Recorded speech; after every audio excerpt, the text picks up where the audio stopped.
ಎಲ್ಲರಿಗೂ ನಮಸ್ಕಾರ. ಚಿಕ್ಕಪ್ಪನ 51ನೇ ಹುಟ್ಟಿದಬ್ಬ. ಪ್ರತಿ ವರ್ಷ ನಾವು ಚಿಕ್ಕಪ್ಪನ ಬರ್ಡೇಗೆ ಯಾವಾಗಲೂ ಕಾಯ್ತಾ ಇದ್ವಿ. ರಾತ್ರಿನೇ ಎಲ್ಲ ಜನ ಮನೆ ಹತ್ರ ಬರ್ತಾಯಿದ್ರು ಬರ್ಡೇ ಸೆಲೆಬ್ರೇಟ್ ಮಾಡೋಕ್ಕೆ. ಜೊತೆಗೆ ಅದಾದಮೇಲೆ ಇಡೀ ದಿನ ಮನೆಯಲ್ಲಿ ಜನ ಇರ್ತಾನೆ ಇದ್ದರು. ಎಲ್ಲ ಕಡೆಯಿಂದ ಕೇಕ್ಗಳು ತರ್ತಾಯಿದ್ರು. ಆ ದಿನಕ್ಕೆ ಅದು ಸೇಮ್ ನಮ್ಮ ತಾತನ ಬರ್ತ್ಡೇ ಹೇಗಾಗ್ತಿತ್ತು ಅದೇ ರೀತಿ ಚಿಕ್ಕಪ್ಪದು ಆಗ್ತಾಯಿತ್ತು. ಪ್ರತಿ ವರ್ಷ ಈ ದಿನಕ್ಕೆ ಕಾಯ್ತಾ ಇದ್ವಿ. ಯಾವುದು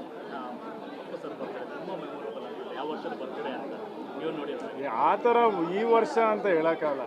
ಏನಂದರೆ ಪ್ರತಿ ವರ್ಷವೂ ನಮಗೆ ಆ ವರ್ಷ ಜ್ಞಾಪಕ ಇರುತ್ತೆ. ಏನಂದರೆ ಇವಾಗ ಏನಂದರೆ ಇವತ್ತಿನ ದಿವಸ ನಾವು ಅದು ಏನು ಖುಷಿ ಪಡಬೇಕಾ ಬೇಜಾರು ಮಾಡಬೇಕಾ, ಬೇಜಾರಾದ್ರೆ ಗೊತ್ತೇ ಆಗಲ್ಲ. ಒಂದು ಸಂತೋಷ ಏನಂದರೆ ಇವತ್ತು ಎಲ್ಲ ಏರಿಯಾಗಳಲ್ಲಿ ಎಲ್ಲ ಗಲ್ಲಿನೂ ಅವ್ರ ಹಬ್ಬ ಥರ ಆಚರಿಸ್ತವ್ರೆ. ಅವ್ರ ಹುಟ್ಟುಹಬ್ಬನ ಎಲ್ಲ ಕಡೆ ಕೇಕ್ ಕಟ್ ಮಾಡ್ತವ್ರೆ, ಅನ್ನದಾನ ಮಾಡ್ತವ್ರೆ, ಕೆಲವರು ಬಿರಿಯಾನಿ ಮಾಡಿಸೋರೆ, ಬೇರೆ ಬೇರೆ ಥರ ತಿಂಡಿ ಮಾಡಿಸೋರೆ, ತಟ್ಟೆ ಇಡ್ಲಿ ಕೊಡ್ತವ್ರೆ. ಇಲ್ಲಿ ಬೇರೆ ಎಲ್ಲ ಕಡೆ ಜನರಿಗೆ ಅನ್ನದಾನ ಆಗ್ತಿದೆ. ಅಂದರೆ ರಕ್ತದಾನ ಮಾಡ್ತಿದ್ದಾರೆ. ಅಂದರೆ ಪ್ರತಿ ವರ್ಷ ಅವರು ಹುಟ್ಟುಹಬ್ಬನ ಆಚರಣೆನ ಬೇರೆ ಬೇರೆ ರೀತಿ ಮಾಡ್ತಾನೆ ಇದ್ದಾರೆ. ಸಖತ್ ಖುಷಿ ಆಗುತ್ತಪ್ಪ ನಿಜವಾಗಿ.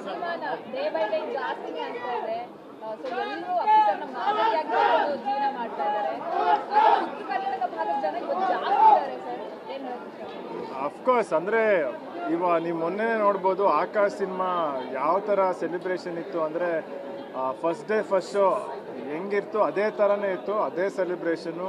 ಪಾಪ ಎಷ್ಟೊಂದು ಜನ ಅಳ್ತಿದ್ರು, ಖುಷಿ ಪಡ್ತಿದ್ರು, ಎಲ್ಲ ಥರ ಇಮೋಷನ್ಸ್ ಇತ್ತು. ನಿಜವಾಗ್ಲೂ ನಂಬಕ್ಕಾಗಲ್ಲಪ್ಪ ಇವತ್ತು ಅವರು ನಮ್ಮ ಜೊತೆಗಿದ್ದಾರೆ ಅಂದರೆ ಅದಕ್ಕಿರೋ ಅವರ ಅಭಿಮಾನಿಗಳೇ ಕಾರಣ. ಎಲ್ಲರಿಗೂ ನಮಸ್ಕಾರ. ಚಿಕ್ಕಪ್ಪನ 51ನೇ ಹುಟ್ಟಿದಬ್ಬ. ಪ್ರತಿ ವರ್ಷ ನಾವು ಚಿಕ್ಕಪ್ಪನ ಬರ್ಡೇಗೆ ಯಾವಾಗಲೂ ಕಾಯ್ತಾ ಇದ್ವಿ. ರಾತ್ರಿನೇ ಎಲ್ಲ ಜನ ಮನೆ ಹತ್ರ ಬರ್ತಾಯಿದ್ರು ಬರ್ಡೇ ಸೆಲೆಬ್ರೇಟ್ ಮಾಡೋಕ್ಕೆ. ಜೊತೆಗೆ ಅದಾದಮೇಲೆ ಇಡೀ ದಿನ ಮನೆಯಲ್ಲಿ ಜನ ಇರ್ತಾನೆ ಇದ್ದರು. ಎಲ್ಲ ಕಡೆಯಿಂದ ಕೇಕ್ಗಳು ತರ್ತಾಯಿದ್ರು. ಆ ದಿನಕ್ಕೆ ಅದು ಸೇಮ್ ನಮ್ಮ ತಾತನ ಬರ್ತ್ಡೇ ಹೇಗಾಗ್ತಿತ್ತು ಅದೇ ರೀತಿ ಚಿಕ್ಕಪ್ಪದು ಆಗ್ತಾಯಿತ್ತು. ಪ್ರತಿ ವರ್ಷ ಈ ದಿನಕ್ಕೆ ಕಾಯ್ತಾ ಇದ್ವಿ. ಯಾವುದು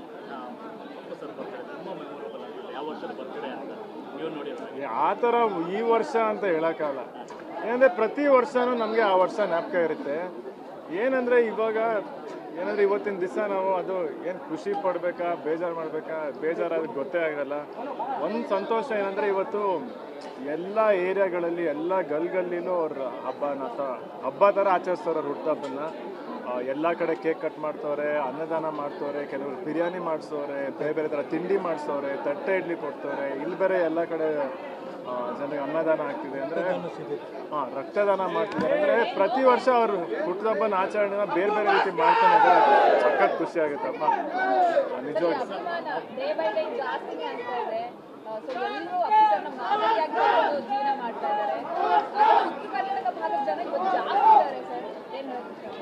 ಅಫ್ಕೋರ್ಸ್ ಅಂದರೆ ನೀವು ಮೊನ್ನೆ ನೋಡ್ಬೋದು ಆಕಾಶ್ ಸಿನಿಮಾ ಯಾವ ಥರ ಸೆಲೆಬ್ರೇಷನ್ ಇತ್ತು. ಅಂದರೆ ಫಸ್ಟ್ ಡೇ ಫಸ್ಟ್ ಶೋ ಹೆಂಗಿತ್ತು ಅದೇ ಥರನೇ ಇತ್ತು, ಅದೇ ಸೆಲೆಬ್ರೇಷನ್ನು. ಪಾಪ ಎಷ್ಟೊಂದು ಜನ ಅಳ್ತಿದ್ರು, ಖುಷಿ ಪಡ್ತಿದ್ರು, ಎಲ್ಲ ಥರ ಇಮೋಷನ್ಸ್ ಇತ್ತು. ನಿಜವಾಗ್ಲೂ ನಂಬಕ್ಕಾಗಲ್ಲಪ್ಪ ಇವತ್ತು ಅವರು ನಮ್ಮ ಜೊತೆಗಿದ್ದಾರೆ ಅಂದರೆ ಅದಕ್ಕಿರೋ ಅವರ ಅಭಿಮಾನಿಗಳೇ ಕಾರಣ.